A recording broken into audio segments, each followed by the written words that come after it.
Have you ever stopped to think about the hidden moments? You know, those things in the early lives of really influential people? Yeah, the parts that don't make the official biography. Exactly. The kind of formative stuff, maybe even run-ins with authority, that could have just completely changed everything for them. Uh-huh. Well, today, that's what we're doing. We're taking a deep dive into, let's call it a speculative chapter, from the early life of Bill Gates. Hmm. It's this really compelling narrative, honestly. It makes you wonder about the turning points that maybe forged one of the biggest minds in tech. And what's really fascinating here, I think, is how we're looking at this. Right. Our source for this deep dive, it's actually a fictional narrative. Okay. So not strictly history. No, definitely not. It's crafted, woven together from different anecdotes about his youth, his known sort of rebellious streak back then. Gotcha. But it's crucial to remember that. It's illustrative, not historical fact. But still valuable. Oh, absolutely. Its power is really in how it shines a light on these, universal themes, right?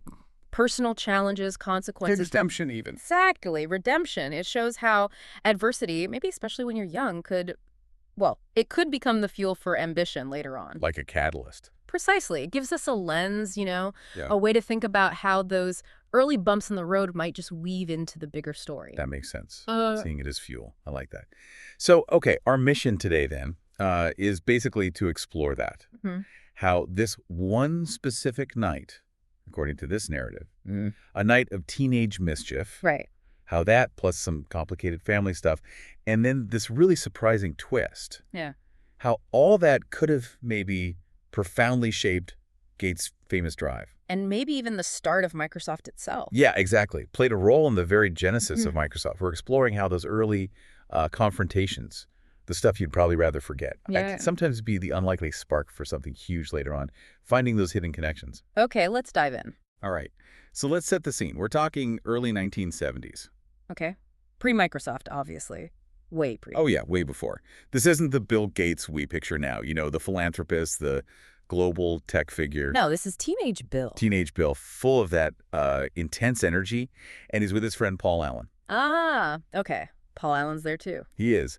And this story paints this picture of them, driven by curiosity, maybe a bit of Youthful arrogance, bravado. bravado. That's a good word. Yeah. They decide to sneak into a local tech firm after hours. Okay.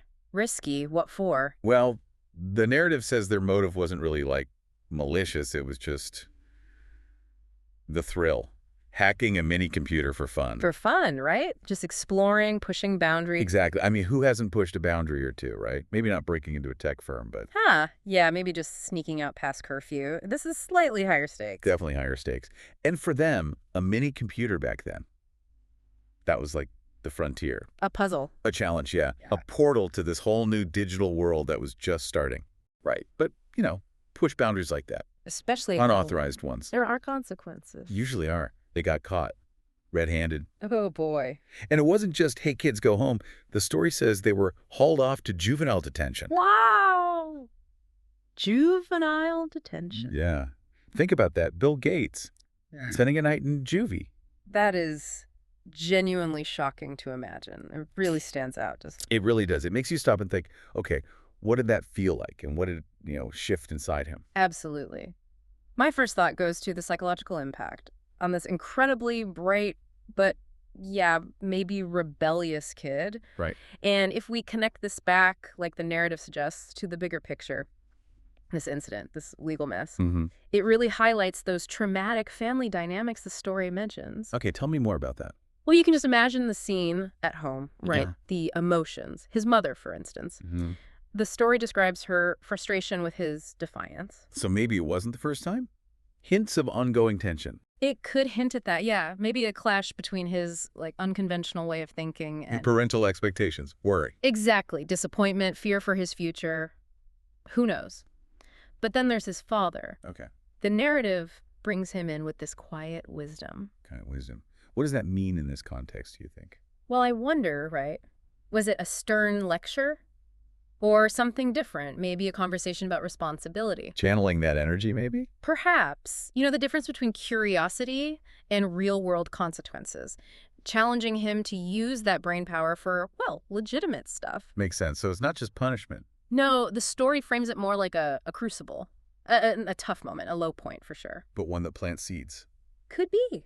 Yeah, seeds for future character, forcing him to face not just like the police, but how his actions affect his family. That internal impact. Right. That experience could fundamentally shape how he thought about responsibility, about solving problems, maybe even leadership much later. Makes him really aware of the stakes when you push boundaries. Exactly. You learn that lesson the hard way, perhaps. That's a really powerful way to look at it. The father's wisdom, the family dynamic, how that whole mix might have landed. And then the story throws in this twist, which is pretty unexpected. Okay. You'd think the tech firm, the one they broke into. Yeah, they'd be furious. Press charges. Ban them for life. Right.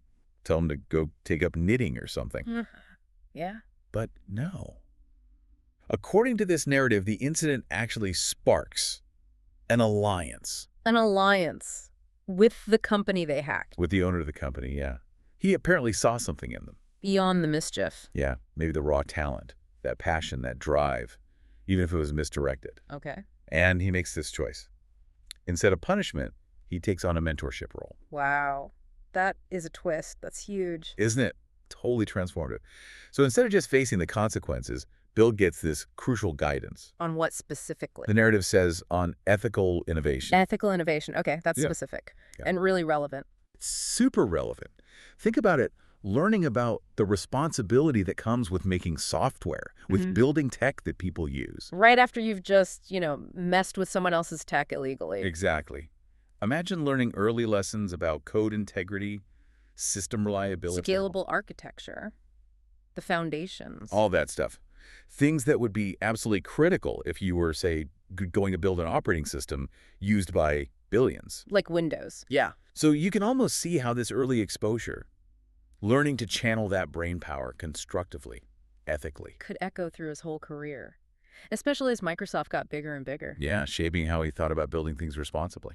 That's a fascinating element. The story really uses that mentorship piece to show how a potential disaster It's reframed. Yeah, reframed as this defining moment, almost a launch pad. Right. So what happens next in this narrative after the mentorship starts? Well, first, there's the immediate aftermath of the arrest. Bill gets released the next morning, and he goes home. But instead of, more yelling or grounding, There's a family dinner. a family dinner that the narrative says heals old rifts. Heals old risks. That's quite poignant, actually. It really is. It underlines these themes of, forgiveness. And reconciliation moving forward. Exactly. And maybe a new understanding within the family. It shows how these challenges, if you meet them with, learning and understanding, They become catalysts for growth. powerful catalysts. These aren't just isolated incidents in the story. They're painted as foundational. Right. Laying groundwork. Yeah. And you can definitely theorize, based on this narrative structure, a direct line from these experiences. The run-in with the law, the family stuff, the mentor. Right. Those lessons in responsibility, ambition, ethics. A direct line to his later drive to build Microsoft. Okay. How so? Well, it's plausible, isn't it?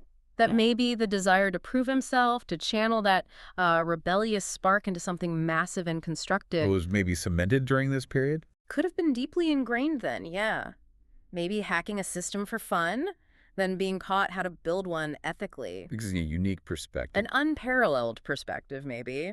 These weren't just roadblocks in the story, they were like master classes. Masterclasses in failure and recovery. And in what it takes to build, to innovate, and maybe to lead with some integrity, setting the stage, you could say, for everything that came after. It really does raise that question, doesn't it? How many big successes started not with smooth sailing? But by navigating storms just like this one in the story, it makes you think. Yeah, it absolutely does.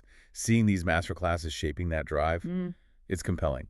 So let's try and bring this all together. Okay. This narrative, this illustrative story. Yeah. It maps out this incredible arc, doesn't it? It really does. From teenage rebellion Getting caught that night in juvie. to these deep lessons learned from family, from this unexpected mentor. Right. And it's in those tough spots, those formative moments. That the seeds get planted. Yeah, the seeds of responsibility, ambition, ethical thinking that could have been planted in Bill Gates, according to this narrative. So this deep dive, using this story as a lens, it really highlights how even difficult, maybe seemingly negative early experiences Can profoundly shape a leader. exactly mold their character, inform their choices later on in ways you just wouldn't expect. It's that transformation, isn't it? Raw talent, maybe undirected. Into something focused, impactful, created. Yeah. And it leaves us, and you listening, with a really provocative thought, I think. Okay, what's that? Well, just think about how often major successes really do seem to stem not just from talent alone. But from the hard stuff. Right, from lessons learned through what felt like failure at the time. Through tough conversations, confrontations. And unexpected mentorship, like in the story. Especially that. So this story, even though it's this fictionalized take on Gates, it poses a question for you, doesn't it? Okay. How might your own past challenges, or things you see as missteps, mistakes even, how might those be shaping your unique drive, your future path, your innovations, in ways you haven't maybe fully clocked yet? Reframing mistakes. Exactly. Maybe the biggest insights, the most valuable lessons, maybe they come when we stop calling them mistakes and start seeing them as, well, as masterclasses. The masterclasses that uniquely prepared you for whatever's coming next. Precisely. Something to think about.